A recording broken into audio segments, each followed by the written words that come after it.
Christians and other religious people. Yes. So then that made me unsure, and now I'm thinking about it, I guess. That's really good, because the thing TN, yeah. Yes. So TN, we normally when we're just sitting down and we're relaxed, we're not caught in the rat race of the world. When we sit down and we look at the immense level of design around us, yeah, and it's objective design.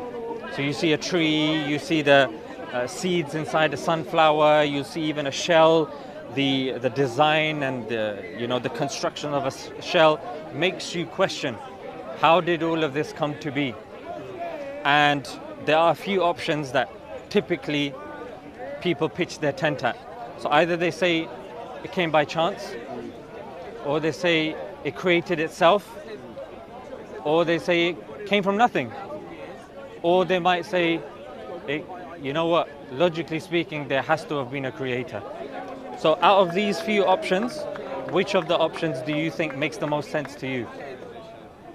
Well, I think personally, from what I've known so far, obviously I'm not very sure. Yes. But I think the matter that makes the leaves and the trees have always been there. But I think that the pattern that makes the leaf, is by chance. Not exactly by chance, but it starts. I believe in evolution personally. So. Right. Okay, so just coming back to the point, do you believe in Big Bang as well? I think so, yes. So Big Bang means that there was a beginning of time and space, isn't it? Before that, there was no time and space. Yes. So that's when time and space started, so there was a beginning. So then that begs the question, what caused that beginning? Yeah, did it just happen by itself? Did it just come from nothing?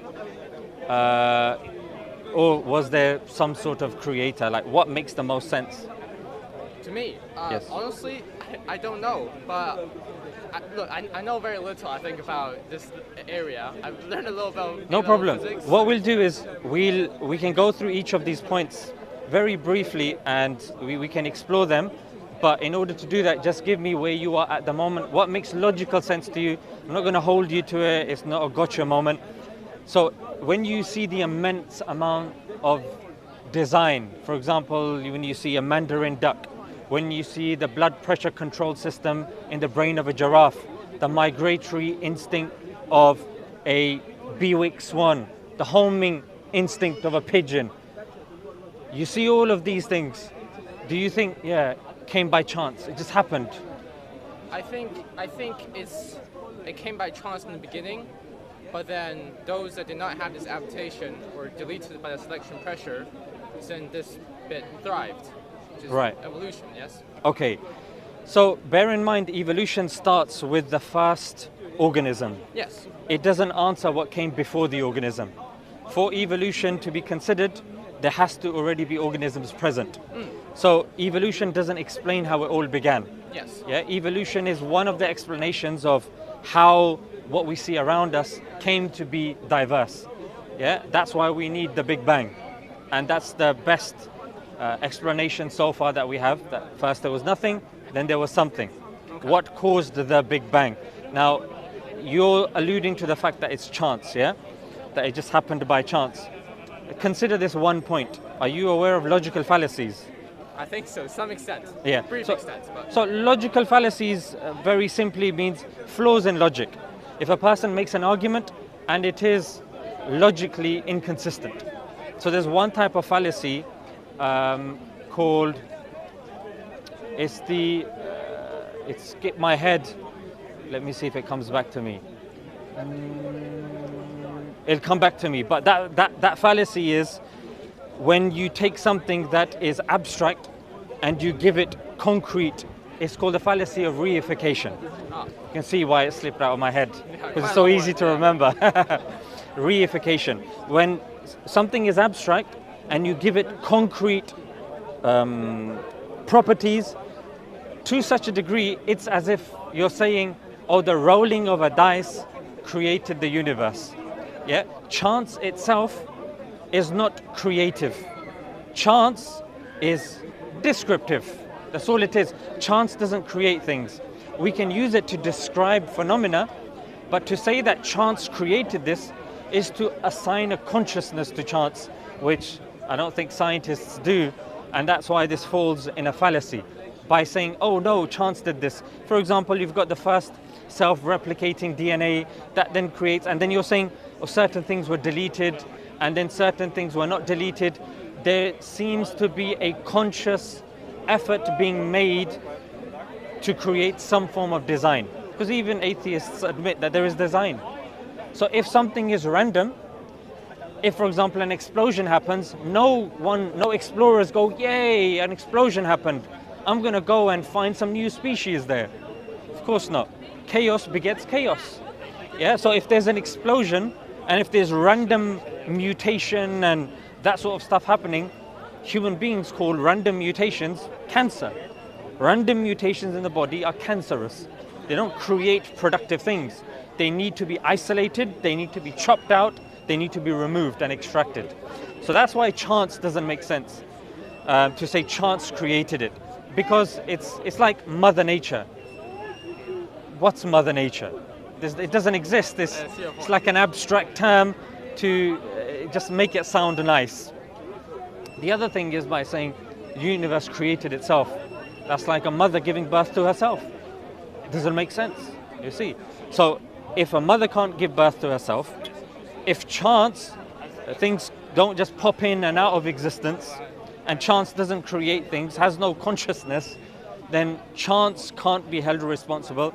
And then when we look around us and we see anything that's of design, for example, when we're looking for alien life and we see pottery, if we went to Mars and we dug and we saw a vase underground, would we assume came by chance? I see your point in that one, but then. But what would be the conclusion there? I would not, and here's why. Because on Earth, when I see pottery, I've seen people make pottery. Yes. I've seen the process of pottery being made. Yes. So when I see another pot, even on Mars, say just there by the ground, yes, I'll assume a guy made the pot. Right, yes. right. But I've never seen a person or anything really physically make a tree atom by atom. Yes. So if we go onto Mars and we see a pattern of a growth of some sort of something, a pattern. I wouldn't know in that case if it is made by someone because it has a pattern, or if it's just a natural phenomenon. Because I can see in nature lots of things already have patterns. So then, if that is the case, I can't tell. But if it's a pot, to answer your question, sir, I would say yes, something made that. Maybe not human beings, maybe Martians. It's some intelligence, yeah. So that's what we do in science. We have the inference to the best explanation. Science can't say anything technically for certain, yeah, because even though you've said, oh, there are certain things that I've seen that happen now and that are taking place now, that doesn't mean that the same thing is going to happen tomorrow. That's an assumption of science. It's called the problem of induction. Yeah, that just because something's happened today, happened yesterday, to assume that it's going to happen tomorrow, it's not really grounded in evidence or scientific evidence. You're more than welcome to come back. But no, I'm saying that. But I understand that induction is not a good idea of looking down things logically. But I think that sometimes we have to rely upon induction either way. I could be wrong here, I don't know. Because I feel like without induction, I question so many things. Got you. I'm here right now. Yes. I assumed I'll need to eat and drink and breathe because I ate and drink and breathed a moment ago. Right. I might not be. I assume I'm a sane individual and I'm thinking. I might not be. Who knows? Yes. But I think induction is kind of necessary. It's flawed, but we kind of need it. Yes. So you're saying it's axiomatic. Yes. But that's what I'm saying. But that doesn't explain and justify induction or our use of induction. We say it's axiomatic for us to survive and do science. However, if we take that out of the equation, what's to say that if today science says something, the same is going to happen tomorrow without falling to circular reasoning? You can't. You can't, yes. Yeah, so you have to take it on face value and say, okay, we accept that we can't necessarily explain this phenomena, but we need it. The same is that I'm saying for design as well. That if we have in our experience witnessed all sorts of design since the beginning of civilization, if our search for aliens depends on design, our discovery of previous civilizations when we're doing archaeology, when we find pots, relies upon design, then I'm saying, why are we then stopping this when it comes to design, when it comes to creation? You gave the frame of reference argument, which is that I've seen pottery being made and this and that, but then I can make the argument when it comes to evolution and Charles Darwin, even Charles Darwin hadn't necessarily seen evolution. Charles Darwin made an inference based upon the data that he saw on the Galapagos Islands. He made an inference. Nobody saw that South America and Africa were once one, but because of the shape and inference, they believe it was once a continent and then it drifted apart, so they infer that that's the case. No one saw the Big Bang, there's no frame of reference for the Big Bang, but yet when we look at the evidence and we say, look, the majority of the evidence is pointing towards that, for example, redshift and the cosmic background radiation, these are two of the strongest evidences for the Big Bang. Therefore, the inference to the best explanation is there was a Big Bang. So I would say that when you see the immense amount of design that you see around you, and chance doesn't fulfill that criteria, it coming from nothing or it coming, by a non-intelligent being doesn't make sense. The inference to the best explanation points us to the direction that there has to be an intelligence. So, sorry, I'm just go ahead. Yeah, of course. I'm assuming you're Muslim. Yes. And I'm assuming you believe that God. Do you believe in the Big Bang, sir? We believe that Big Bang and evolution are mechanisms, and we believe God is a creator of mechanisms. So the two don't contradict each other. Okay. Yeah? I got that from him, actually. Right, good. But yes, so you also believe in the Big Bang, yes?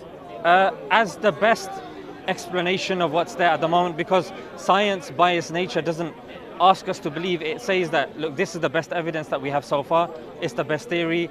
Yeah, we have no issue accepting it as a working theory, yeah. Well, here's I've also actually thought about this. What I think is, for example, say the Big Bang happened at some point. If it happened or not, it doesn't really affect my life right now. Suppose the Big Bang didn't happen and the Earth and the solar system disappeared randomly one day. It doesn't really affect my life per se, that if it happened or not.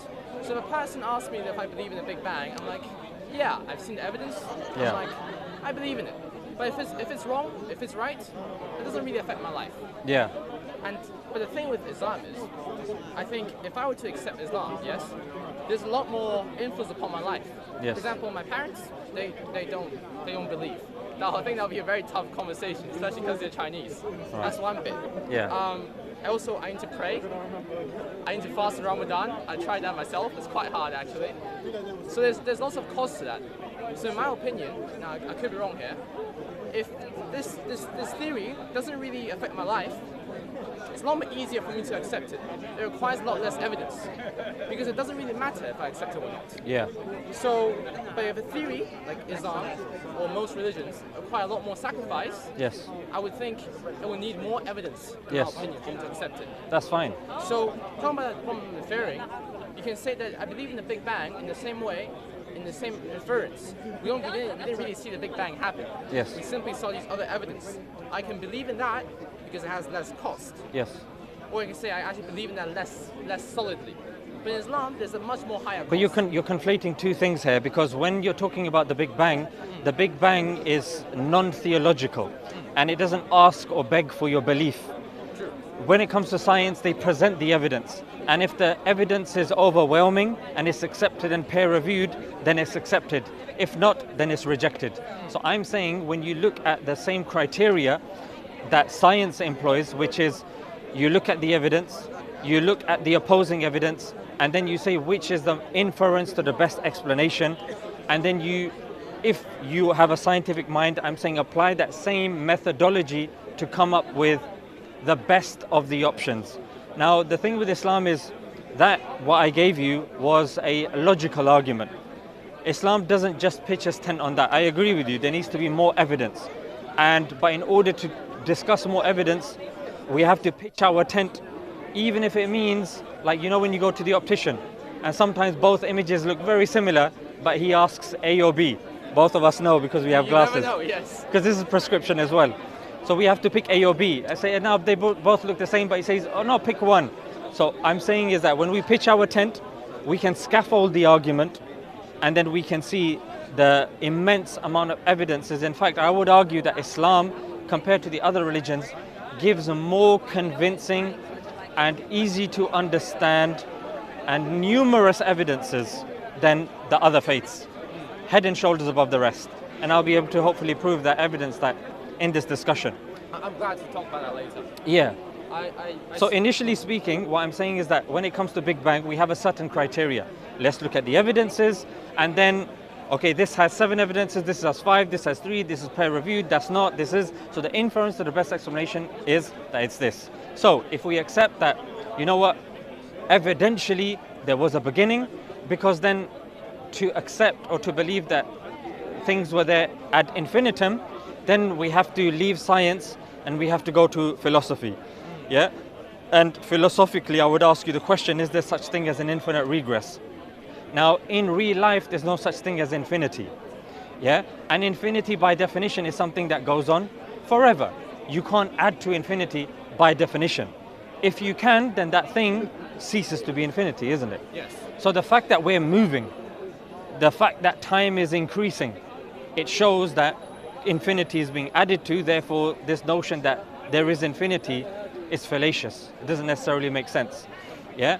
Philosophically as well, you've got philosophers that have said that if we are contingent beings, dependent beings, we depend on something that depends on something that depends on something. There's 2 options now. Either it goes on for infinity, which I've already told you is not logically coherent, or there has to be an end to that chain. Logically, rationally, philosophically, that philosophically they call the necessary existence. Yeah. And then you had philosophers like Aristotle and, you know, these Ibn Sina, Ghazali, and Thomas Aquinas. They didn't have an issue with this. Yeah, because the opposing argument would be, no, it's infinity. It's been there forever. What's the evidence? Oh, we don't have any evidence. So you're pitching your tent on a black hole. There's no evidence there whatsoever. So if we live our life based on evidence, all the evidences are pointing towards there has to be an end to that chain. And then now the question is, what is that necessary existence? Is it logically the Hindu concept of God, Christian concept of God, a Muslim concept of God? But first we do have to pin down the fact that how did it all begin? Yeah? Did it begin through a process that's infinite and that's logically incoherent, through a contradiction? Or did it begin logically from an intelligence? We can say we don't know what the intelligence is, let's discuss that. But where are you at the moment with all of that? I'm gonna first answer your first point. Sure. I think about like different theories, about like choosing the blurry eyes. Yes, one. yes. I think out of the theories that you've given, as in if it's just created itself, it's created by a conscious being, I think right now I'd say you're right, sir. I would say it makes most sense for something to begin this. Yes, but I don't know. Maybe it's me. I'll definitely think about what you said today, sir. I really appreciate this. No. But it doesn't really seem like that clear of a lens to me either. None of them are very clear. This is the best one. Got you. But I still can't see very clearly. Got you. To answer, sorry, what was the other point about infinity and how it all began? Yes. I could be confused here, but if you're Muslim, well then I would suppose that you would believe that God has existed for all eternity and He is infinite. Yes. But you're conflating what I said, that we're dependent beings. Yeah, we depend on something, that depends on something, that depends on something, but the end to that chain has to be philosophically a singular. Yeah, whether a person believes it's God or not God, philosophically you can't have an infinite regress of dependent things. For example, you depend on oxygen, that depends on atoms, that depends on quarks, that depends on this, it goes on ad infinity, wouldn't make sense. So philosophically that necessary existence is whom the theists believe to be God. Some philosophers don't accept that it's God, they believe it's energy or whatever it is, but they do accept that there is an end to that chain. We believe that end to that chain is different to the dependent being. We don't believe the necessary existence is dependent. We believe it's necessary. I think I'm the sort of guy that believes end of the chain is energy. Because Yes. I look and I see and I say, I could die, Yes. what I am would die, but my atoms, even if it's transferred into energy in a nuclear fusion, it's still there. I got you. Destroy it. Right, right. So I see it's been here forever. You can't destroy it. So that's what I think. I Right. think there was confusion there. Sorry. Right, no, that's Go on fine. now. So you do believe there is an end to that chain, and there is an energy or an existence that started it all. You said that made the most sense to you, right? Yes, I think energy has always been there, and I think something must have. Yeah. Right, I see. right. So now what we would say is, let's look at the necessary existence and let's analyze that further. It has to be singular, of course, because everything depends upon it. Correct? Okay, so it's independent. It has to be immensely powerful because we have a level of power, we depend on something, and that depends on something. So if you depend on something, that thing that you depend upon has more power than you. Why would you say so, Sam? Because even if you take the examples that you see around you, for example, I got a toy car. It's being powered by a battery. That battery has more power than the car because the car depends on that energy source. The car can't have more power and energy than the battery source, otherwise it's contradictory. Like, why is it getting the energy source from the battery? Do you see? My mother gave birth to me. Yes. But I'm stronger and taller than her now. Not stronger. Here we're talking about energy. When you were a small, let's just say an embryo, yeah, your embryo was receiving all of that energy. You were actually connected parasitically to your mother and you were absorbing that. So when you were conceived, you relied on that 9-month period solely, completely and utterly upon your mother. I would even argue for about 4 years afterwards as well to communicate, so you were very much dependent. Yes, indeed, you grew later, but that's another part, philosophically, a different argument. But to say that, you had more energy at that crucial time than your mother doesn't make sense. Yeah, yeah, and even, for example, a car, you're putting petrol in it. That petrol, of course, has more potential than the car. Yeah, the car is dependent upon the petrol. So this is the nature of power. So if everything depends on this necessary existence, then surely the necessary existence has to be immeasurably powerful. Make sense? Yes. Okay. Got that bit. Thank you. Good, fine.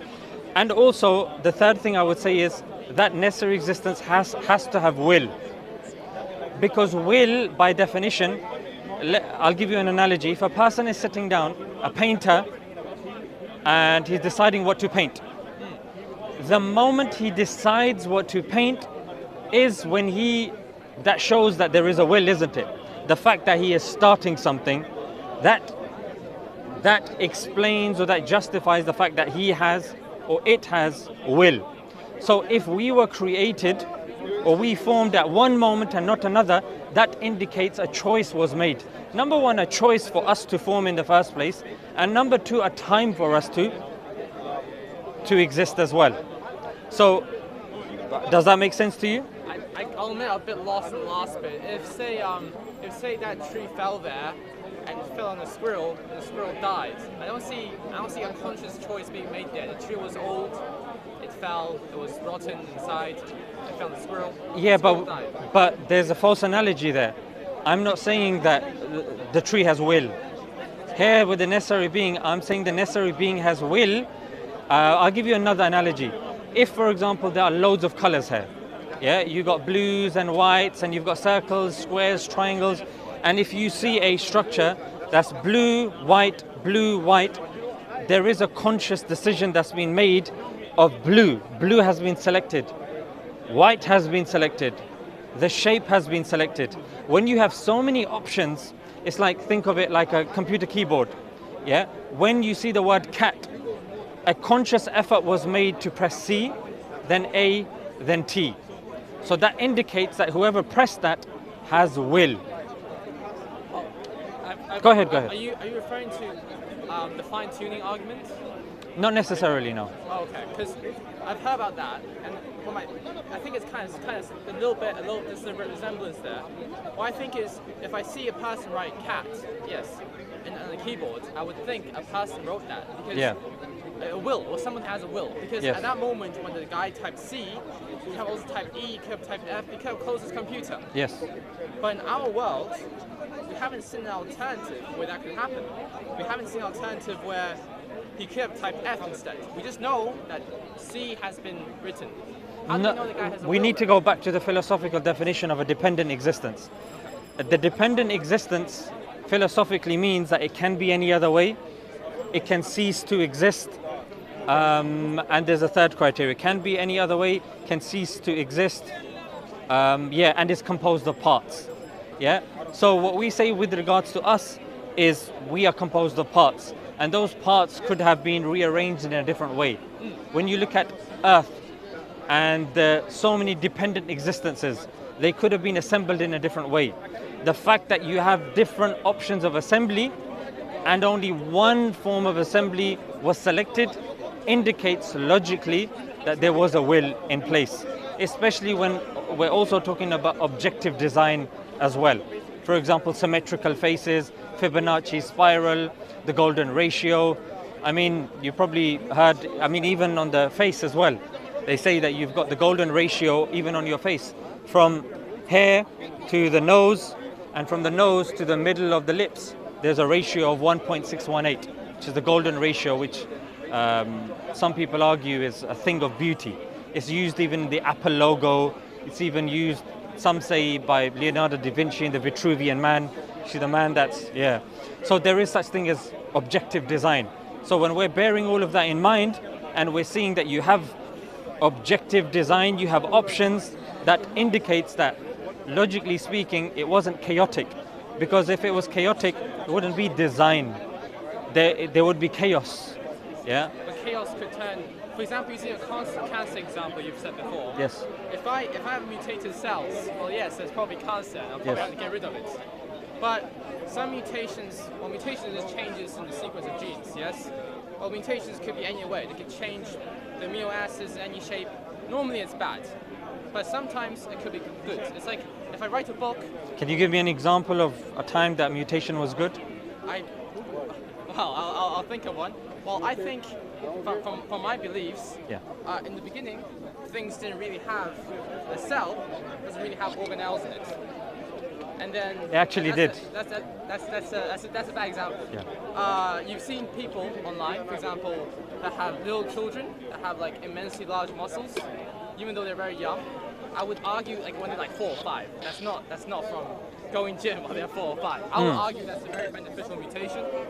I would think some we have lactose intolerance. But there's a difference between arguing that it's a beneficial mutation. There's another that it's been experimentally evidence for it to be a beneficial mutation. Do you see the difference? One is a onlooker observing and making the inference that, oh, because his arms are bigger, I'm assuming that there's muscle there rather than fat. I've made this poor judgment before where I've seen somebody that's big boned and large, and I think that he's gone to the gym and he says, no, I'm just on a diet of pizza and burgers. So I've been mistaken. So that's why I'm saying, evidentially and experimentally, can you give me an example of where it has been beneficial? So I'm not sure about this. Yeah. But from my beliefs, when we were cavemen or we were hunting for food, we didn't really have a large amount of milk. So humans couldn't ingest milk. We're lactose intolerant, all of us.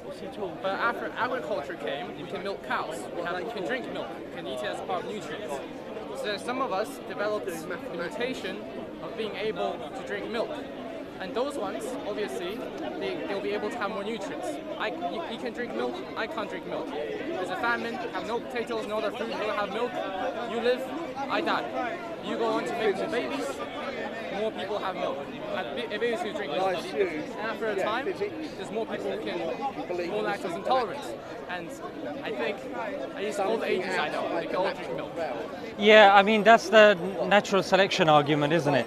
But that is predicated on the fact that you have that genetic information to begin with.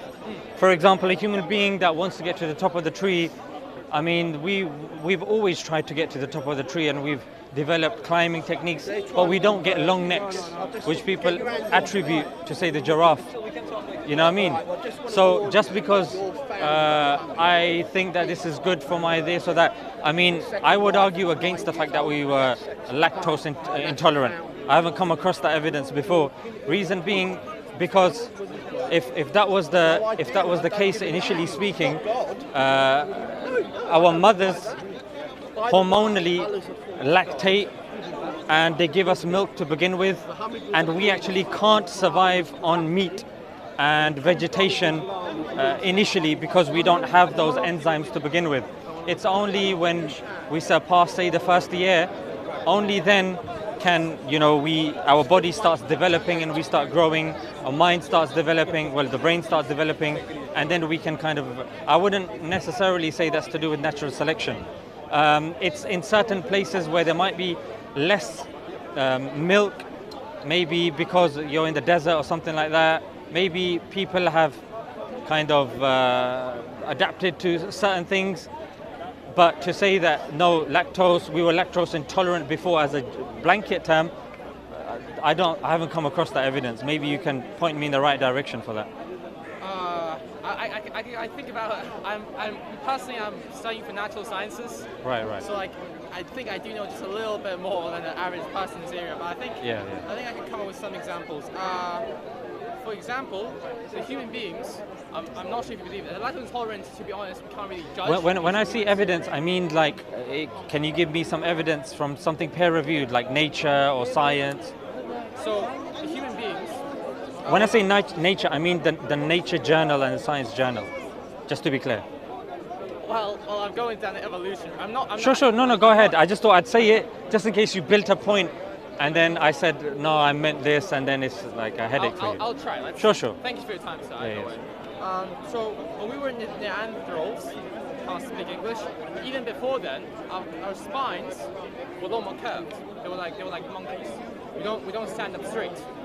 But after a while, our spines straighten up, and now we can stand taller than monkeys. And the reason behind that is from what I've learned through Wikipedia, is when standing among tall grass, we can stand up straight, we can see prey, see predator, there's a better odds of survival. Is that not? And you can see through fossils of dead human beings that the bone structure they have changed throughout the years from like this, straightening up. Yeah, that again relies on inference. That's called homology.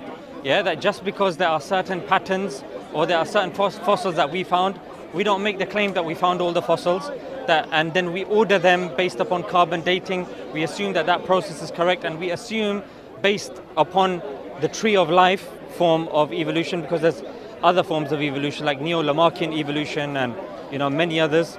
If we assume the Darwinian evolution, then we're saying, and we're trying to superimpose it here by saying, look, this happened. So again, what we're doing is we're giving chance agency. This is the point that I wanted to get back to. That, okay, because this is good for our existence, who cares? It's chance. It's unconscious, unguided, materialistic, mindless atoms whizzing about. Why are suddenly they caring about, what's good for us, and, why is any order taking place at all? If a person's saying, no, this is millions of years of atoms just hitting each other. That's me. Yeah, that's me. But then I would say, my friend, that how can you even trust your brain? Because if your brain is unconscious, unguided, mindless, materialistic atoms, why are we taking our brain seriously? We don't know, sir. We don't know. Do you see? But it's the same as induction. We have to take it seriously even though we don't know. If we don't, we go insane. I have to take it seriously as a cop-out. That just means that if I don't take this seriously, it just wipes out the rest of the science. I don't care. If you don't take your brain seriously, if you don't think you're conscious, I no, think that would cause... You're saying induction, yeah? No, we have to rely upon induction. Therefore, all of the hard work that we've done in science will be discarded. And because science experientially is accepted, therefore, we have to take it. I would say the same with regards to God. I would use the same experimentation or the same terminology that you say as well. We have to axiomatically accept that there is a God. Otherwise, life becomes meaningless. There's actually no morality, because you speak to any atheist, they're not going to use science to tell you if something is good or bad, because science doesn't claim to answer morality.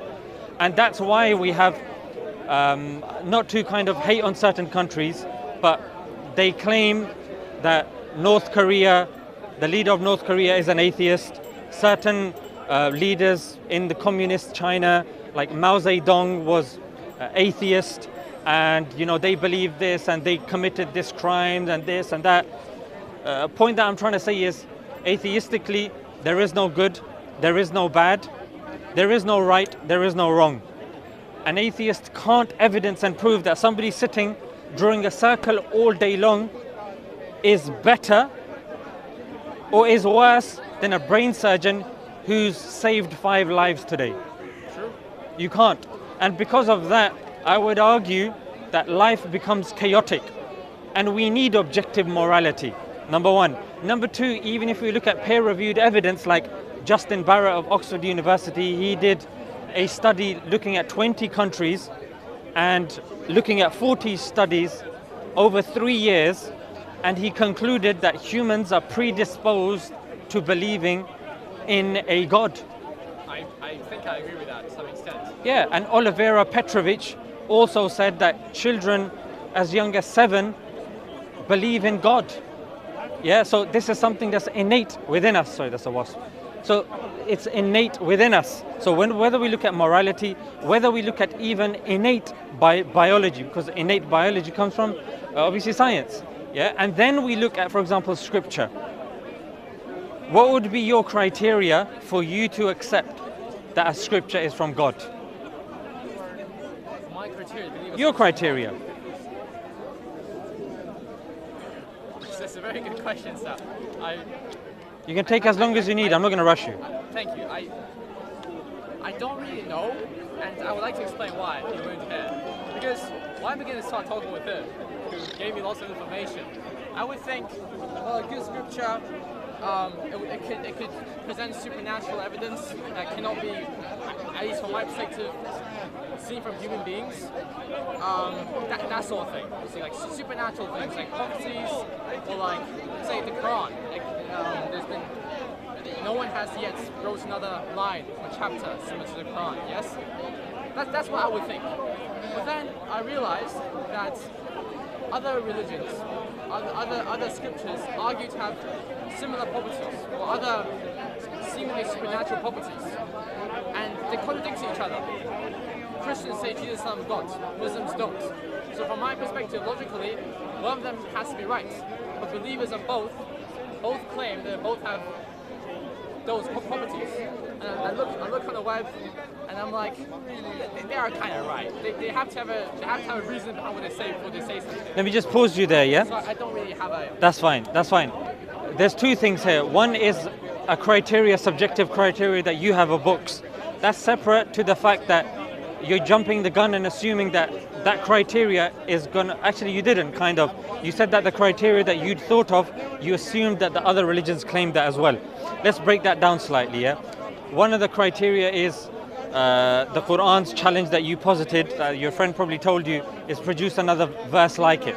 Yeah. So the Quran is unique in this from the other religions, ancient religions, that we believe is a word for word from God. Exactly how it was when it was revealed to exactly how it is now. Hindus don't claim this about the Vedas. Christians don't claim this with the New Testament, and Jews don't claim this with regards to the Old Testament. And I'll give you evidence, objective evidence as well, yeah? For example, as Muslims, we believe we have the same exact book, okay? How can we prove this? Well, we have a manuscript. We have manuscripts dating to the time of preservation. And the manuscript, the oldest manuscript, is actually present, guess in which country? Of the Quran, by the way. England. It's in the Great British Museum. Everything is in the Great British Museum. Okay, interesting. I'm going to have to give props to Birmingham here, because it's actually the University of Birmingham. Yeah, and it's been carbon dated, by the University of Oxford. Yeah, and they concluded that the people that analyzed the manuscripts has 100% word accuracy.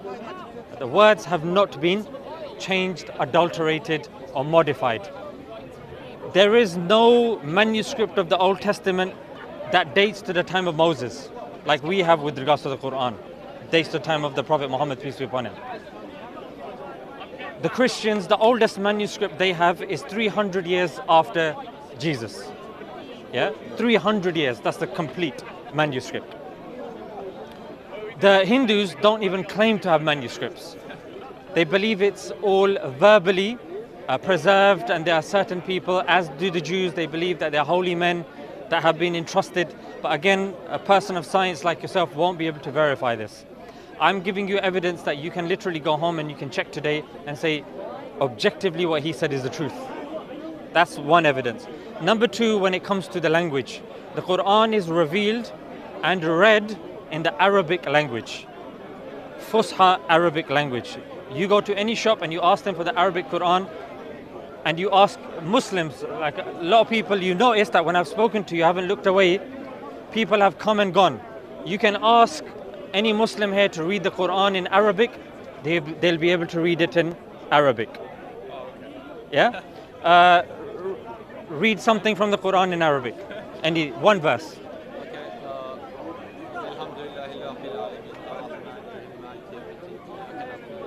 Okay, he's given 6, 7 now, yeah? He's reading. Also say no, I can't. Okay, good. I tried reciting a surah that day. Okay. Don't really. Okay, fantastic. So here's the thing. Arabic, if you look objectively, Arabic, if you look objectively, the Arabic language it fluctuates between 4th and 5th most spoken language on the planet. It's a live language. Yeah? So you can access the religious scripture without any hesitation, without going out of your way. Okay, let's look at the Hindu scriptures.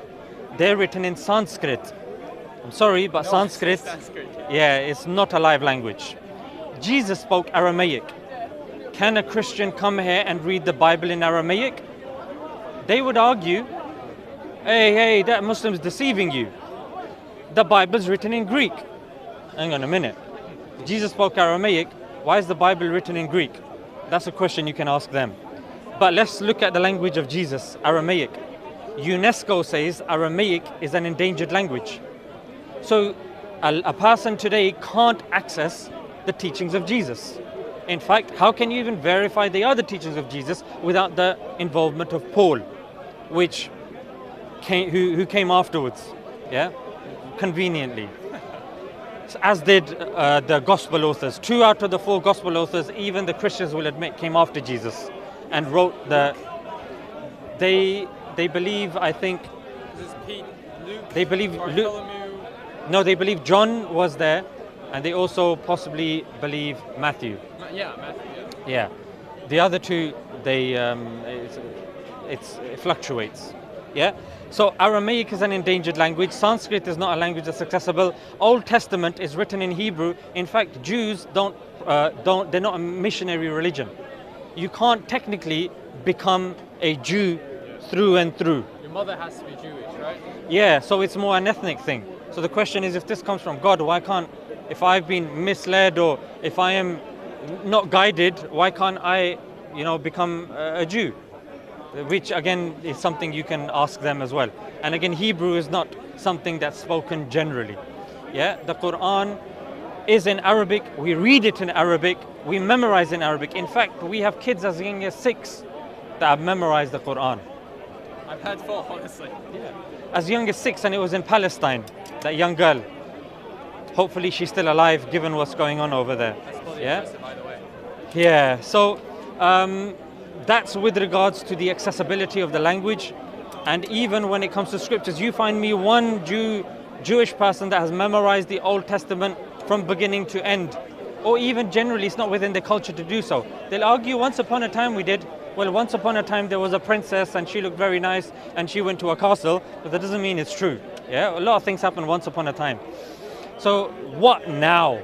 Yeah, like you want to know evidence now. Arabic, live language, memorizing the Quran. I can make a mistake now in the Quran. Your friend, whom I've never met, will be able to correct me. But if I don't, shall I put it to the test? Oh, don't do that. Yeah? Okay, let's do it. I'm going to put it to the test. He said no. He's saying no. Yeah? But I'm going to do it anyway. But he's still going to succeed. I don't think I am. Okay. I'm very doubtful. قُلْ هُوَ اللَّهُ أَمَدْ. Okay, well, let's go. What's the mistake? Huh? Ahad. What do you say? Ahad. No, قُلْ هُوَ اللَّهُ أَمَدْ. That's wrong. No. The last word. You see, it's like The only thing missing are the pitchforks. do you see? This is how Muslims are when it comes to preservation of our traditions. It's not a joke. Because as you can see, moral-wise, there's already madness going on. If religion is difficult and inaccessible, then it seems like God is compounding the problem. Religion has to be something which is easy, comprehensible, and something which is not difficult. Now let's come to the theology. Okay? A little girl, you present an idol to her. A 3-year-old, you put an idol. So this is your God, clean God. And then she becomes excited, she runs, she slips, she drops, and then she starts crying because God is in pieces. That little child logically can say, I couldn't look after God. How does this make any sense? That a child, a 4-year-old child, that's probably soiled herself when she dropped, thinking that she's stronger than God. How is that helpful? It's not. Then you've got the Christian theology, which you've got a child and you say, look, you have the Father, the Son, and the Holy Spirit. They are 3, co-eternal, co-equal, fully God, but all 3 are 1. You speak to a child, 1 + 1 + 1 is 3. What if I tell you 1 + 1 + 1 is 1? They're telling me it's wrong. So look, it's something that a child should be able to understand. It's something that a crowd should be able to understand. It's something that has to be testable easily. You don't have to get specialist equipment to check it out and all this sort of stuff. Yeah? 1 + 1 + 1 is 3. If Jesus is God, what about when he came as human form? And he started going to the toilet and he started getting angry at the fig tree because it was not, you know what I mean? You know all this sort of stuff. Yeah. So like this doesn't make any sense. In fact, there's somebody called Napoleon, who used to be with Tupac, and he accepted Islam. And he said one of the reasons for him was, first page of the Bible says God created the earth and everything in 6 days. On the 7th day he took a rest. He did, didn't he? According to them. And then Napoleon goes, after I carried on reading, it didn't say that God had recovered. For all I know today, God could still be taking a rest. I'm making all these prayers to him and he's still recovering from that mammoth task of his. So we cut that off from the tree. God is the one, independent. He does not beget nor is he begotten, and there is none like him. Yeah, I can tell you this in Arabic. It's in chapter 112 of the Quran. قُلْ هُوَ اللَّهُ أَحَدٌ اللَّهُ الصَّمَدُ لَمْ يَلِدْ وَلَمْ يُولَدْ وَلَمْ يَكُنْ لَهُ كُفُوًا أَحَدٌ. I can tell you the Arabic, I can tell you the translation, I can tell you the manuscripts, I can give you all of this information because, my friend, preservation is very important because somebody can come, interpolate, add things, take things out. And this is what they say about the Bible. You can take, in fact, you speak to a Protestant, they have 66 books in their Bible. Catholics have 73 books. Then you've got the Russian Orthodox that will have 79 books. Then you've got the Ethiopians that have 81 books. My question is, if it's from God, why are there so many different versions of your holy book? You speak to any sect of Muslims, they'll disagree on certain things, but the Quran, one. God, one. The pilgrimage site, one.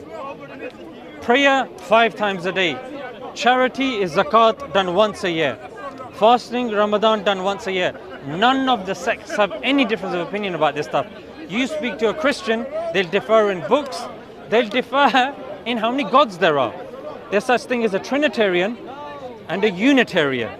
There's no uniformity there. Yeah, you speak to a Muslim, whether they're angry with each other, beefing with each other, you ask them how many gods, they say one God. But I hate that guy. That's fine, you hate that guy, but there's still one God. How many books? I hate that guy, but there's only one book. Yeah, so there's uniformity. That's why when we compare different theologies, I'd say I would disagree with that, because in any metric that you present to me, Islam And the criteria of Islam is head and shoulders above the rest. In fact, me standing here in the park, I can tell you the lineage of the Prophet, peace be upon him. Yeah, every single person in his lineage going up to Adnan. Yeah, like 20 people in his lineage. Why? Because we memorize that stuff. We commit that to memory because we're proud of our ancestry. We're proud of our history and where we come from. And something that's attributed to George Orwell, if you want to get rid of a society, you get rid of their history. So even when it comes to sayings of the Prophet, you have Muslims that are more critical about that. Reason being, because we are very cautious about something that's been falsely attributed to the Prophet. If I quote something to you from the Prophet and a Muslim hasn't heard it, they'll say, where's the evidence for that? Hadith scholars have to learn the chains of narration. For example, if I was to say the Prophet, peace be upon him, said, don't kill women and children. I say, we got this from Imam Malik. He got that from Nafi. He got that from Abdullah bin Umar. He got that from the Prophet Muhammad, peace be upon him. We know every single person in that chain. We have books that you can independently go and verify who is in that chain, whether they were liars, what profession they were doing, who their teachers were, who their parents were, where they were living, where they traveled. So in terms of heavy preservation, knowledge, precision, I'd love to hear what, in your limited kind of studies of the other religions, based on what I've said, what the other religions have said that you think even comes close to the criteria that I've given. Okay, thank you, sir. I appreciate this. I see that you've mentioned all this, and honestly, I agree to this. The Birmingham one, I think I should have known that because I did search it out myself. About the Dead Sea Scrolls, about the Christian ones, I think I know that myself. I knew that beforehand too. And as far as I'm concerned, with all honesty, I agree with you. I think you guys have done the best job at preserving your holy books, and that's fair enough. I cannot argue with it. I obviously do not know all the other religions, so I can't really say it's like the best. But from what I'm seeing, and also lots of criteria cannot be, for example, the widely spoken language that cannot be replicated. I agree with you, Sam. But here's my problem, yes? So what you got to understand, and I could be wrong here again, is that there's lots of religions in this world. And what I've known, there's like at least some 4,000 religions around. Yes?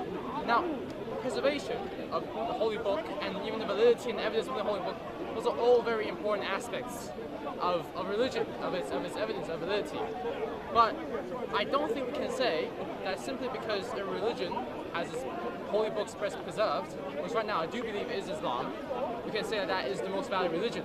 For example, I'll give a rather silly example that I'm not even sure is true. But I've heard somewhere that if you have very devout monks of Buddhism, when you burn them, when you cremate them, they have these rocks within them. Normal people don't have. Now that could be false. My friend here questioned me about that a lot. Did you say when you burn Buddhist monks, the thing that remains is a rock? Some of them has it. I heard it when I was very small in China. It's called, we can search it up right now if you're right. It's called a shira, shuli, something like that. Right. In Chinese it's a shuli.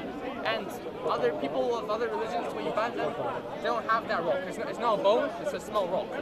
Now, from my perspective, I don't believe in anything. I would think, if I see that this is a religion, and a small percentage of the devout believers, not all of them, a small percentage, when you burn their bodies, they have a rock that no one else has. I would say there's something different about their religion compared with everything else. No one else has rocks. I would say it's a good piece of evidence. Yes? Now, if I've never heard of Buddhism, if Buddhism is a very small religion that I've never known of, I would never have known about this criteria of comparison. So say, let's call that the criteria of the rocks. Say Islam, obviously, I think excels than any other religion in the criteria of preservation. But in the criteria of the rocks, I would say the Buddhists win.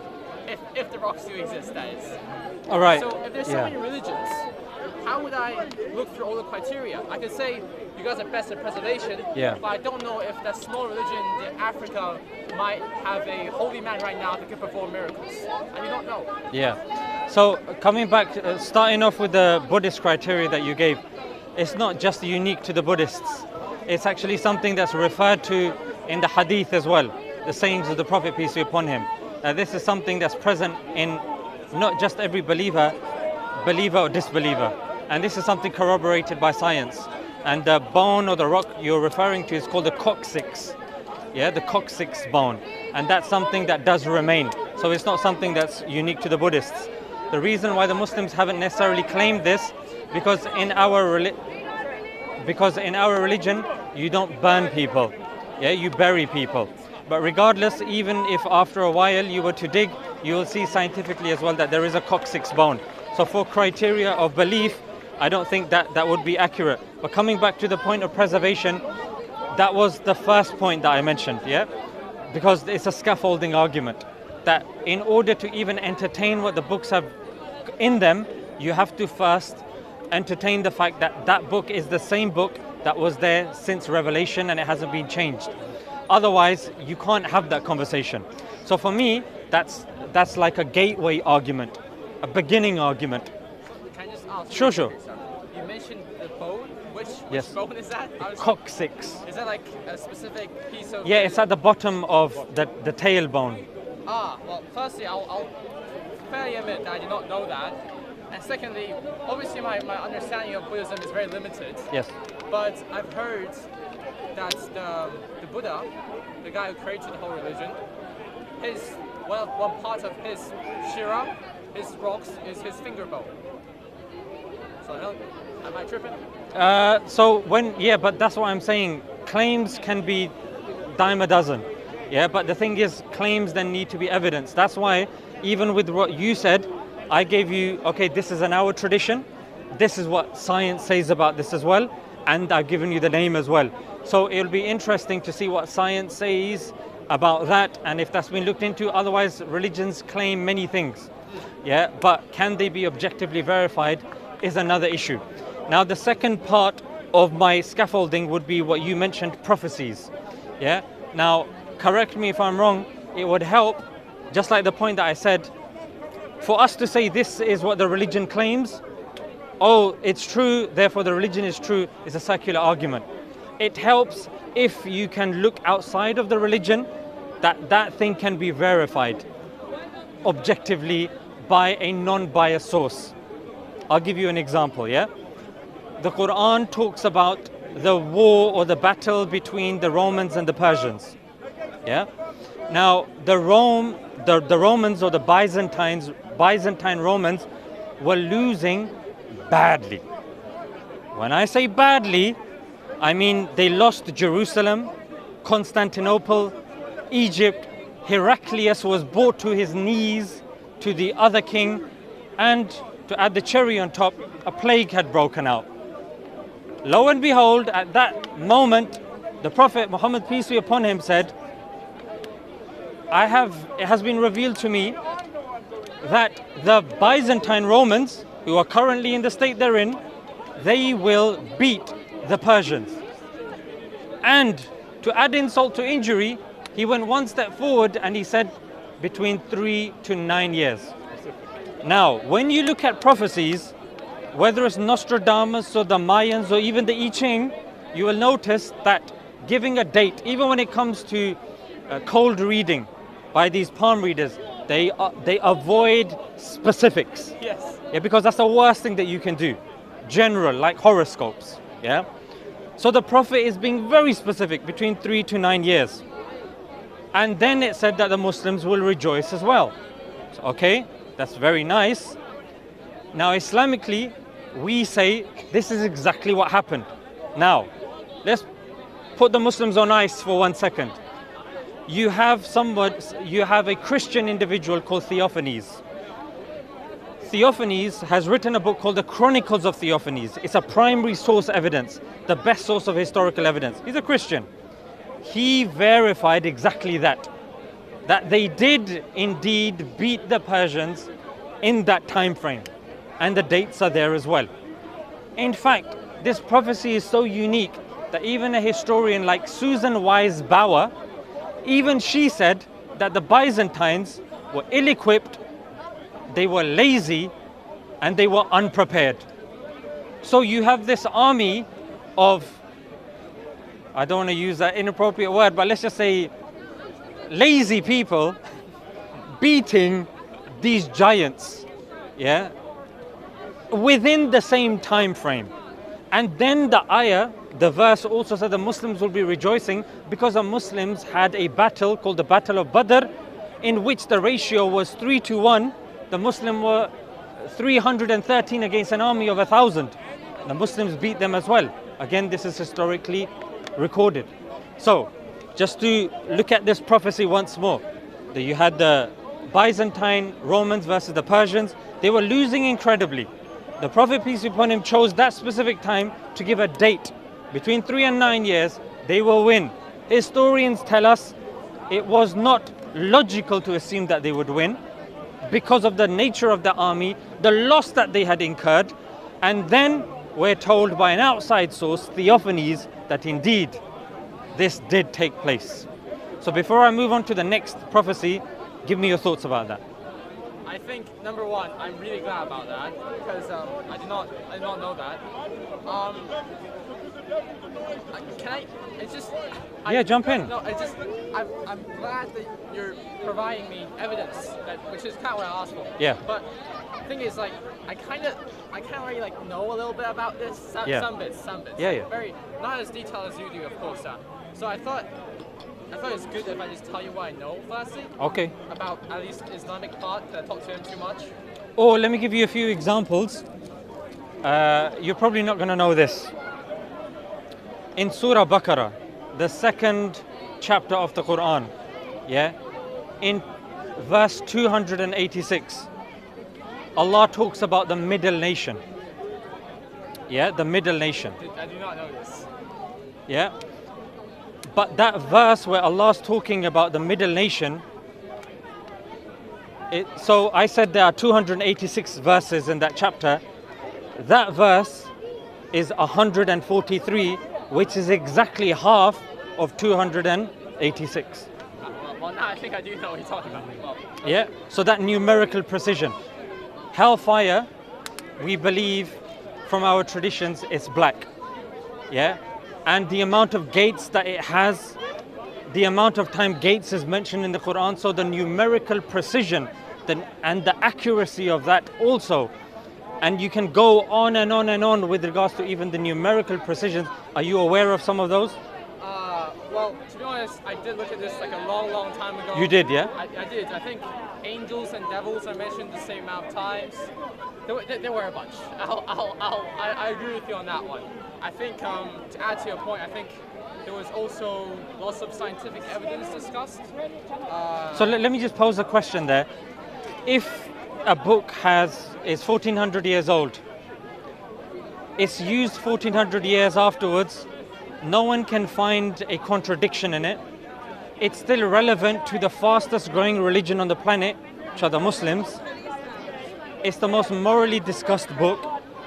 On top of that, you've got prophecies in there that are very accurate. You've got numerical miracles. But if I was to tell you that the author of that book was unlettered, he couldn't read or write, and he was inspired, my question to you is, what makes the most sense? Was he incredibly smart and he made it up? Did he copy it from somebody else? Or was he a prophet? Which of these makes sense, or do you think there's another option? I see your point. Well, I think I should re-edit my point previously. When I said that I think you guys are best at preservation, what I meant was, honestly, as of right now, I would think of all the religions I've heard, you guys have the most evidence. I'll admit that. Probably why I'm here today. And I think either it's because, Peter's left me. No, he's there. The sun hit me hard. No, because we believe that the angel that writes your good deeds is on your right. He was on the left, so he moved to your right. He was not doing much. Now you're talking good stuff, so he's came to your right. I think it's because I heard the most evidence from him. Maybe it's because I learned the most about Islam. Yes. But I think you guys have the most evidence. And I think out of most religions, you're the most likely. And of your question of saying, in this case, would it make most sense for a illiterate guy to write the whole book, or for God to write the whole book, I would say any logical person, I hope, will agree with me in saying God writing the whole book will make a lot more sense. And I think that will make sense. But the problem here is, for example, the numerical evidence, the numerical sequence that you mentioned. I searched online because I was curious. I was like, it can't be just the Quran. I searched for the Bible. Christians claim that the Bible also has numerical patterns. But if I'm being honest with you, similar to the Quran, I don't remember specifics. You can search it up right now. But as for prophecies, Christians claim to have the same thing.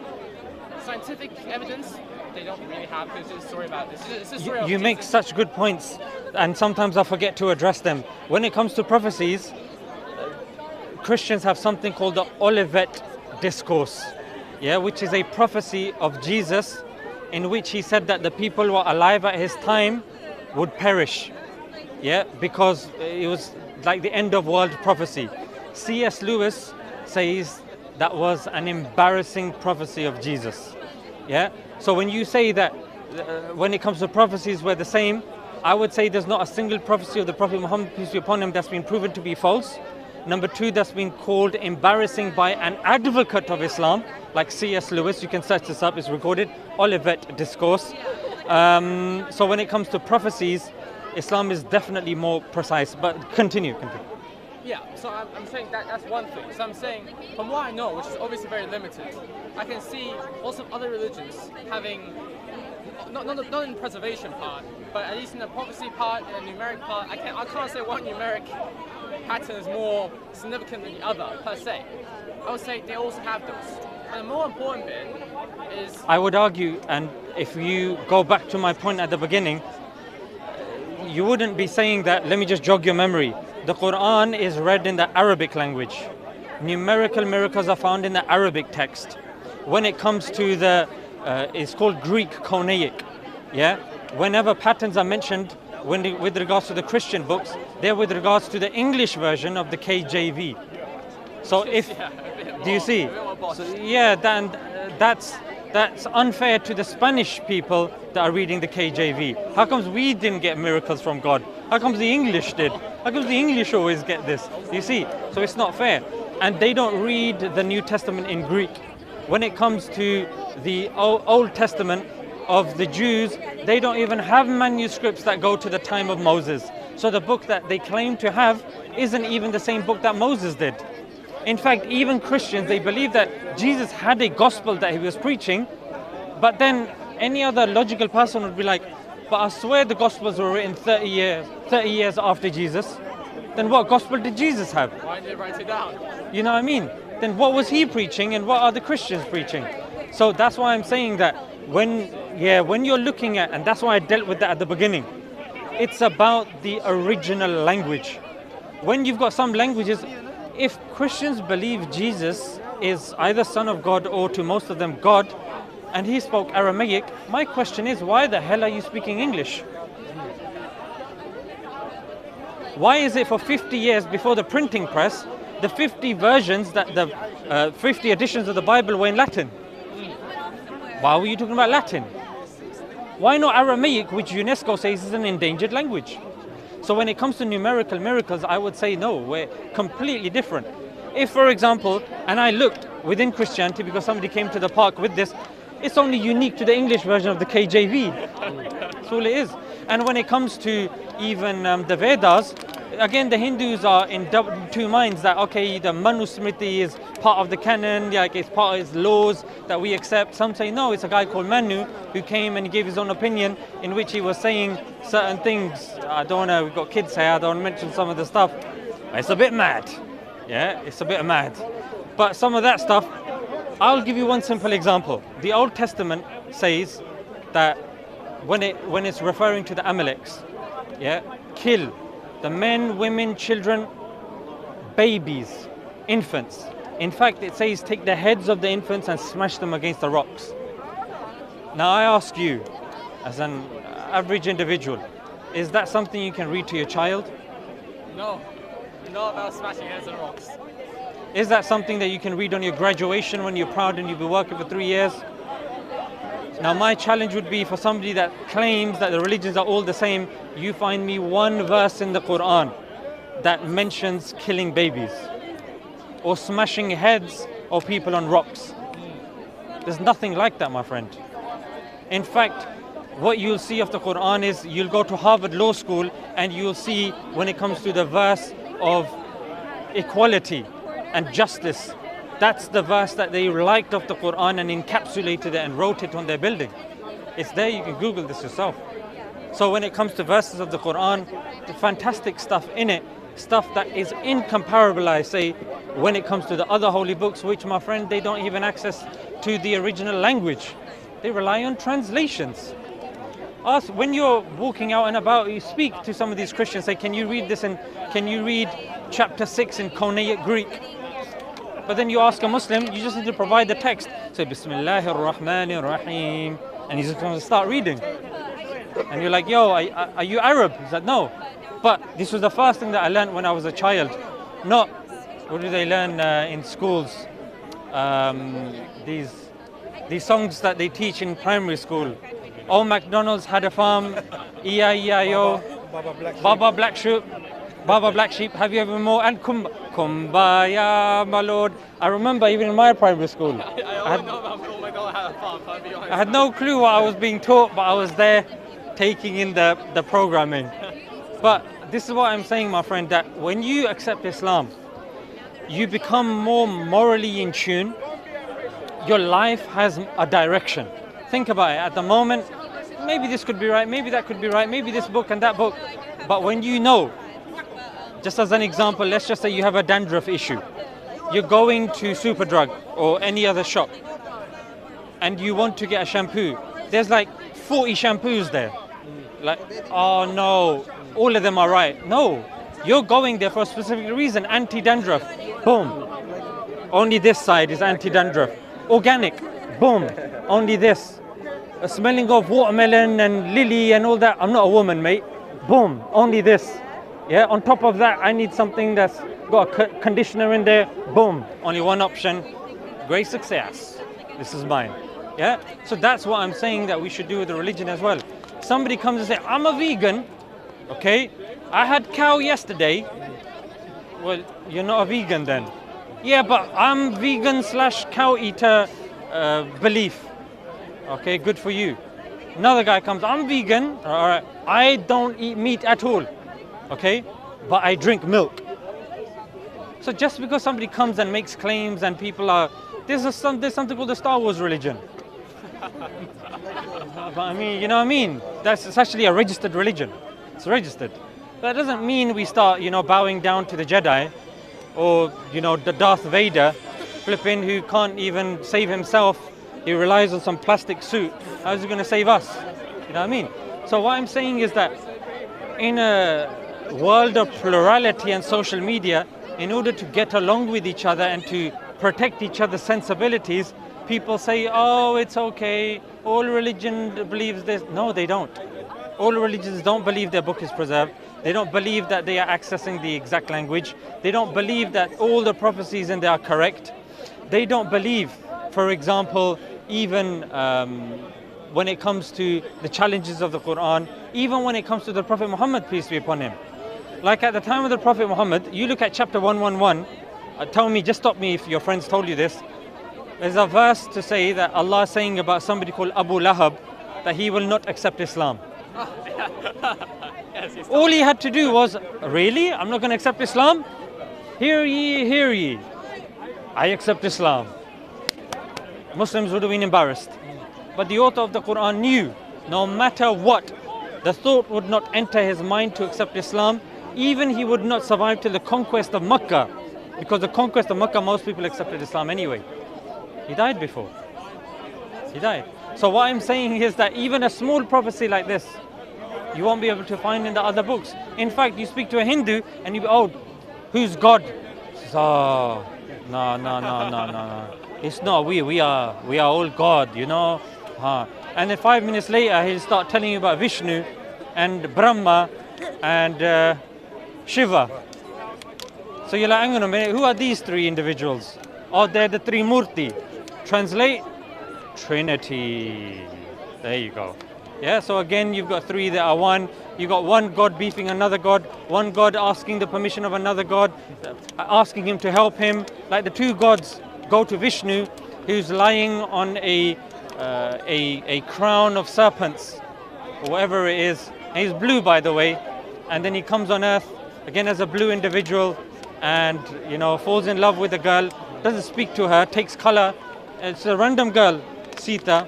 He comes in an avatar form, and he likes this girl because he's blue and he's a bit, shy. So he takes color and he randomly approaches her and starts rubbing color on her, which if he did today, he'd be locked in prison for sexual harassment. You know what I mean? So, and this is what happens in India during the festival of Holi, Holi. This is what they do. They go to random people, start throwing color on them, rubbing them. Japanese tourists, I don't know if you saw, it was in the news. They were talking about being grabbed and molested and all sorts of stuff. But my question to you would be that if religion truly comes from God, surely it should come with solutions. Like you ask when it comes to the economic crisis, I can tell you the Islamic solution to that. What would that be? So the Islamic solution to that would be, number one, to deal with interest. Because Islam, there's two principles here. Sadaqah is charity. Yeah, charity improves the economy. Because if you're a rich person, you give charity, a poor person gets it, then that poor person can invest and do something, it's helping the economy. Interest. A poor person wants to do something. The only way a poor person can do something is by lining the pockets of the rich person. Because the rich get richer and the poor get poorer. And then the rich person gets more, and now because inflation rates go up and down, the poor person is struggling to keep up, and now he's scared to buy and purchase stuff, so that's harming the economy. So interest, like you see it today, is actually harming the economy. Sadaqah and charity improves the economy. When you look even at family values, Islam is there telling you about family values and preservation of family values. Today you ask a Muslim what is a man, what is a woman, they will tell you this is a man, this is a woman. You go in central London, you ask one of these suited booted gentlemen what is a woman, I don't want to talk about it. Because if he gives an answer, whatever answer he gives, if that reaches his boss, he's getting fired tomorrow. He can't define what a woman is, can't define what a man is. That's why you got Primark having one of those intersex or genderless toilets as well. It's confused.com, mate. Yeah, a society that can't even define something that's integral and important. So Islam came to preserve wealth, family, life. You kill one person, it's as if you have killed humanity. There's no verse that tells you to kill babies. What does the Prime Minister of Israel say when October 7th happened? He got up on stage and he said, Amalek. B'Tselem, who's a human rights organization of Palestine, they said they're from Israel as well. And they go, anyone who's gone through the education system in Israel knows what Amalek means. Anyone. When you mention Amalek, it means everyone. Man, woman, child, baby, everyone. You and me, we didn't know. We just thought, oh, no, he's just talking. But their own human rights organization saying the people in that country knew exactly what he meant. And that's exactly what happened. Because Norman Finkelstein, he mentioned a very scary statistic. He said if you look in the last 3 years, the amount of children that have been murdered compared to the amount of children that have been murdered 6 months in Palestine, it's actually 4 times the amount. 4 times. If you take the last 3 years and all the children that have been murdered, it's 4 times the amount that have been killed in the 6 months in Palestine. So my question to you would be that if something claims to be from God and you have people that claim to be the chosen people, then what's chosen about this? Yeah, what's chosen about doing this? Like, why can't you condemn this? Why don't we see scores of their rabbis coming out and condemning the acts of the IDF? Rather, if you ask for condemnation, you're going to be called an anti-Semite. But when it comes to ISIS and these groups, Muslims are the first to come out and say, you know what? They do not represent Islam. a small minority. In fact, the whole political aspect is clear. So look, I say this to you once again, that no matter what angle you want to come at, Islam has the solutions for everything. If you were to accept Islam, Islam would, and the thing is, you can keep it to yourself. You can accept Islam. You don't have to tell your parents. I'll send to pray, no? Sorry? I'll send to pray. Yeah, no, but here's the thing. When you accept Islam, the analogy, if I can be so crude, is like that of a toaster. A toaster may be fantastic and amazing, but if it's not plugged into the mains, it's not fulfilling its function. So you as a human being, you might be wonderful, beautiful, amazing, but if you're not plugged into the mercy of God, and that's done verbally, you're unlocking the mercy of God into your heart by acknowledging Him. Because in Islam, the greatest sin is shirk, associating partners and not acknowledging God. So for us, it's very important that if a person accepts Islam, you open your heart and mind to God. That then makes you that toaster that's fulfilling its function. Yeah, and that's making you as an individual that is fulfilling their purpose.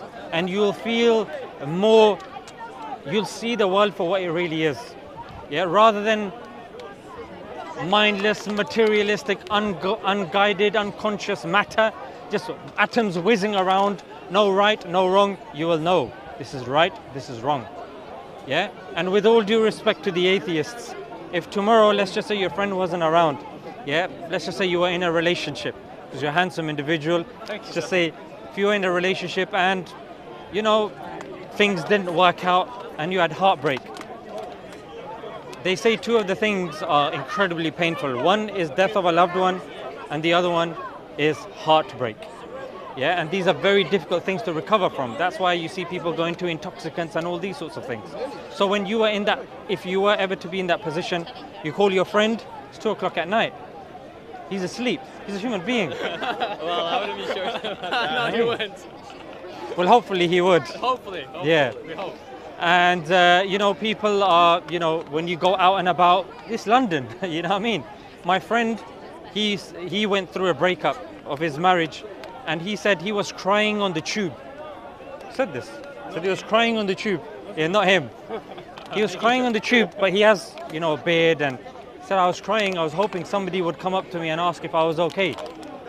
He said, not one person came up to me. Not one person. And that, even now, it makes me disappointed. But unfortunately, this is London. This is what Northerners, when they come to London, that's what they say in up north. When you speak, you say, how are you? Yeah, I'm all right, thanks. How are you, mate? Here in London, go, how are you? Shut up. Mind your business. I don't have any money, mate. I do admit we do get a bad rep, but it is like this. It's a rat race. Yeah. Northerners more friendly, bro. I'm a Northerner. Yeah, there you go. That's why, you know. Look, even she's friendly as well. MashaAllah. So in that sense, what I'm saying is that in crunch times, when you're in that aeroplane going down, even the harshest of atheists will say, oh my God. Do you see what I'm saying? So it's all well and good academically saying, no, but what about this? And no, there could be infinity, and no, over billions of years, this could have been. We can talk about that academically, philosophically, rationally, ontologically, teleologically. We can do all of that. But let's on the level. Do you really believe that? Do you really believe that sort of stuff? No, you don't. You do believe that there is a creator out there, because you don't believe all of this can come from nothing or by itself. You believe that there is something out there. Yes, certain religious people would have annoyed you. You would have had a really bad experience with them. And yes, not all religious folks are good people. But that doesn't mean that the religion is bad. You know what I mean? And that's the reality, and that's what I would say to you, that Islam has so much to offer you, but the way for you to open that gate is to accept Islam. Otherwise, be intellectually honest and say, no, this is what I have a problem with. That's hash it out, mate. Because if you start bringing up statistics about even the survival predictability of you getting home safely today, I mean, you could get run over by a lorry, you can get run over by a coach, you can get the 17th mutation of the COVID virus, which ironically disappeared when Putin popped along, but maybe it's going to make a comeback now, and another mutation. Who knows what's going to happen? What I'm saying is, look, life is not a joke. When life becomes a joke, like the Buddhist that you mentioned, imagine burning a human being alive. He's dead, no? But you'd say, no, I would never. But when the person dies, the reason why they burn him or her is because they're like, he's dead now. Dead, it's a body, it's matter. But for us, we don't believe it to be like that. What we say is we bury the body. You let the nutrients and everything go into the soil. Even technically speaking, even when we cut nails and hair, the best practice is to bury it, not to dash it in the bin, but we're living obviously in a very concrete jungle. That's why certain practices not everybody can do. Otherwise, it is very nature-based. Prayer is supposed to be on the ground, yeah, where you put your head on the ground. Even scientifically, they say free radicals go into your body, you walk around barefoot, and all of this sort of stuff. So this is what Islam teaches. Yes, the concrete jungle is trying to take us in another direction, and leave it to them, they will. They'll turn you into a commodity and a battery. That if you've seen the Matrix, like Neo, where he's just used as a battery in a container, as the machines have realized that, you know what, they're just good for their source, the energy source. Yeah, and that's the thing with the future. If you see Black Mirror, you see how dystopian the future could become with virtual reality and all of this technology. Unless you're grounded on reality and your purpose and why you're here, what's right, what's wrong, there's going to be more and more veils on reality. At the moment, the veil on reality could be posters. It could be the concrete jungle and this and that. That's veiling the reality of the soil. On top of that, you've got TV. On top of that, you've got the headphones. On top of that, you've got immersion, yeah, virtual reality. It's going to get more and more, like the Neuralink of Elon Musk. Yeah, they're going to immerse you more and more. Then it's going to be an episode like Vanilla Sky, where you can't distinguish between reality and the false reality that's being created as an illusion around you, or like they say, like the Matrix or whatever you want to call it, a simulation or whatnot. It's going to become more and more difficult. That's why I say now is the time. Now is the time you see something on TV, on the computer, on the phone, you can switch it off. But what if it's connected to you? What if you've got that thing that, you know, that chip that they're entering? In Sweden, they've already tried it on a few people. What if that chip then gets hacked? So there's so many issues that can come about further into the future. Even the way things are going at the moment. Yeah, you've got countries attacking each other, asking for World War III. It's crazy. So that's why I say, mate, this is something that society trivializes to us.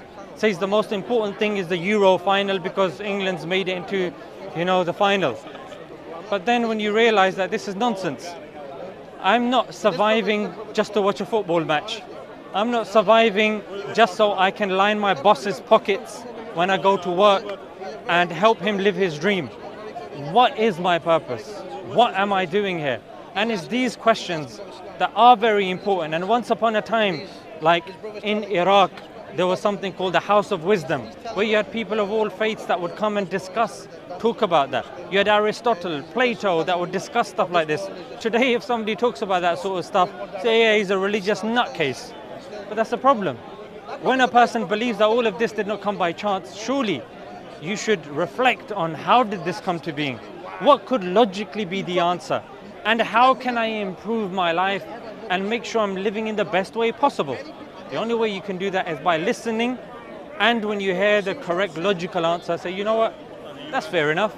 Just like I would accept a theory in science, just like I would trust my bus driver to take me home, even though I don't even know his name, I'd trust a pilot who's driving a bloody jumbo jet hundreds and thousands of feet off the ground. Why can't I trust God, who's the operator of everything?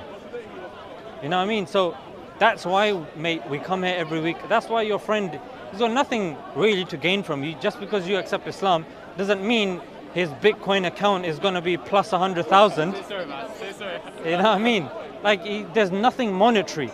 In fact, if there was any monetary gain, he would be sinful for that. In fact, the Quran's told him off. There's no compulsion in religion. You can't obligate and force somebody to accept Islam.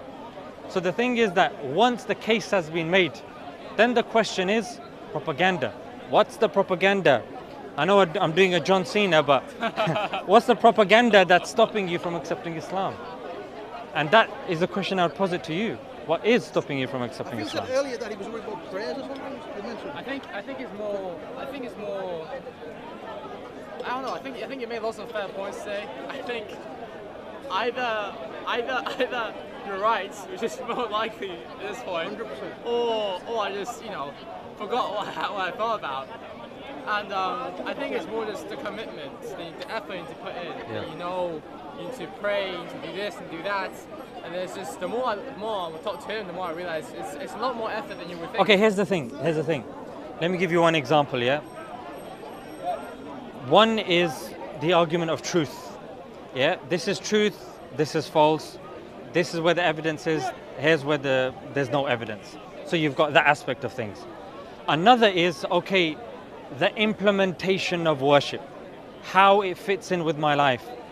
The difficulty or the impracticality of that shouldn't negate the first part of the argument, which is the truthfulness of something. It could still be true, you could still accept the faith, but then the speed in which you implement these things is different, and it's a separate point to that. Yeah, they're not necessarily connected. I'll give you an example. I can give you a map, I can give him a map. I can give you both a destination to go to Edinburgh. We're here in London. He might take a coach. You might go to the city airport and get a flight. You're both going there. You don't mind paying the extra bucks to get there. Yeah. He says, you know what, I'm more familiar with this. He might go, you know what, I've always wanted to walk, and I get a couple of friends and we'll make a couple of days out of it and we walk there. Yeah, trekking and hiking and all that sort of stuff. It's up to you. Yeah, the process comes later. Yeah, prayer. Okay, how can I maneuver? That's phase 2 of the argument, or that's phase 2 of your journey. The first journey is you have to first acknowledge. For me to have a conversation with you, I have to first acknowledge you exist. You don't have to agree with me, or I don't have to agree with you, but initially you have to make that acknowledgement to me. So if I ask you, bro, do I exist? And you go, yes, you exist. If you go, I say, no, can you use words, please? My hearing's not very good. You go, yes, you exist. Okay, fantastic. Can you say in Spanish? Oh, okay, you exist. Or can you say in Urdu? Aap waqi udhar ho. Or whatever it is, yeah? So I would say that is the second part. First part is acknowledging that there is a God. You not praying doesn't mean that there is no God. That's true. You see? So don't conflate the two. The first part of the argument is there a God? Does Prophet Muhammad have the strongest case? Is the Quran the strongest book? Therefore, what comes from the Quran makes the most sense. Yes, good. I agree with it. Okay, now, how would I go about doing these things? That would then be a slow, gradual process. For some people, praying, like you probably heard, there's a YouTuber called Ali Dawah. Yeah, he's a friend of mine. When he accepted Islam till today, his father doesn't like him praying in front of him, so he has to adjust with that. His mum is more forthcoming, and he prays. But initially, he would have to pray in secret. He had to keep his faith secret. Yeah, some people don't tell their parents initially. Some people, discuss it with them at a time that they're ready. But with all due respect to your parents, they're not going to be joining you in the grave. Yeah, they're not going to be answering the questions. They're not going to be helping you in your worst possible situations in life when they passed away, God forbid. So bear that in mind. When it comes to purity and stuff like this, all of this sort of stuff is something that a person learns gradually. For example, if you say, Zishan, how would I go about learning the prayer? Like, who would be able to teach me? I'll say, there's something called Salah Plus. You go on there and they'll be able to send you a mentor and they can help you to pray. Yeah, but at the moment I'm studying, I don't have time to do this and that. No problem, we can get you an online course. And get your online course in which we can get your, sorry, that's really loud, it's right in my ear. So you get a online course that can cater to your schedule. Yeah, maybe once a week, once a couple of weeks, That's it. Now, what's going to be interesting is you won't see Muslims doing that at Speaker's Corner. To be honest, I'm sure there's out of the large community of Muslims, there's one guy. No, that's what I'm saying. You won't hear, because she calls the Prophet Muhammad, peace be upon him, the P word. P word? Yeah. So insulting P word, and she insults the Prophet as well. If there's ever anybody in the park that you see insulting Jesus, that person, anybody can go to him and say you're sinful. To disregard the existence of Jesus, peace be upon him, is actually kufr, disbelief. We respect all the prophets. Yeah, even Buddha, like whether he was a prophet or not, can be debatable, but because he's respectable in the Buddhist tradition, as Muslims, it would be sinful for us to insult him. The Prophet said, don't insult the gods of other faiths. So that's why, if there was somebody, you could actually call me, I would go to him and I say, don't you dare insult Jesus, peace be upon him. You notice even when I address Jesus, I say peace be upon him. So that's the thing. And even when it comes to Christians, you'll have some Jews that believe that Jesus was the B word. And they'll say that. He was an illegitimate child, he's in the hellfire. So we accept Moses, we accept Jesus, we revere the likes of Buddha, because we don't believe that Buddha actually came with a religion per se. Like Buddhists don't technically believe in a god. Yeah, it's more like a lifestyle. Yeah, and there are differences of opinion about that sort of stuff, which I don't want to get into. But what I'm saying is that even in terms of implementation, look, you will not see somebody insulting Jesus. Challenge. Without another Muslim then going to him and telling him off. With her, he's a Christian, he's not going to tell her off. Yeah, there are some people that have been coming here for ages, they don't want to tell her off. Because she gets paid to come get people into a altercation, and then she goes home and it contributes to her visa. She comes every week? Yeah, because she needs money for her visa. She has to renew her visa, isn't it? That's sad. Yeah, I don't think it should be renewed, to be honest. I don't know why they keep renewing her visa. Because people give her attention. She's getting. Do you see? She's here because she knows she wants to get the views, isn't it? So she wants to get involved. But she helps us forward the case for Islam. I think that's helpful. She needs the money. Yeah, the visa's not going to pay for itself, If you a know. Muslim did the same thing, other Muslims would grab him and say, you cannot do that. They would be very upset. And that's What's her name? Oh, you don't know? Najma. Najma. Ah, mashallah. After my mother. Najma. Mashallah. I like the head covering. It's nice, mashallah.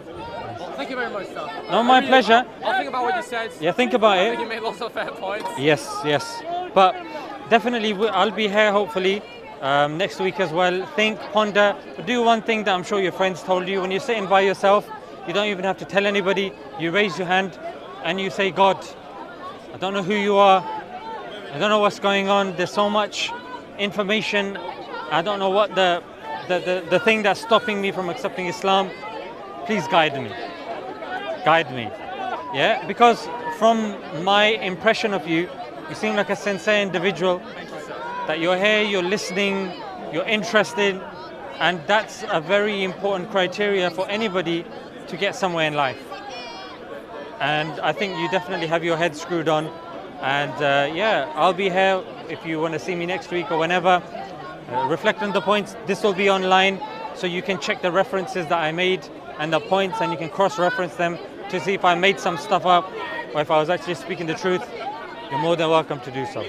Thank you very much, sir. My pleasure. Take care. What's the channel called? My one is Smile2Jannah Extra. Okay, extra. Yeah. Smile2Jannah is the main one, but then there's other Dawah channels, Sam Dawah, SF Dawah. So yeah. SF Dawah, Sam Dawah. Thank you so much, sir. Thank you very Take much. care. 6 months. 6 months, brother, yeah. Oh. I'm creating, forget the image, I'm creating an app, the Saladin.app, and we're creating like a TV channel. We're trying to create a gateway for Muslims, not non-Muslims. Okay. And, where we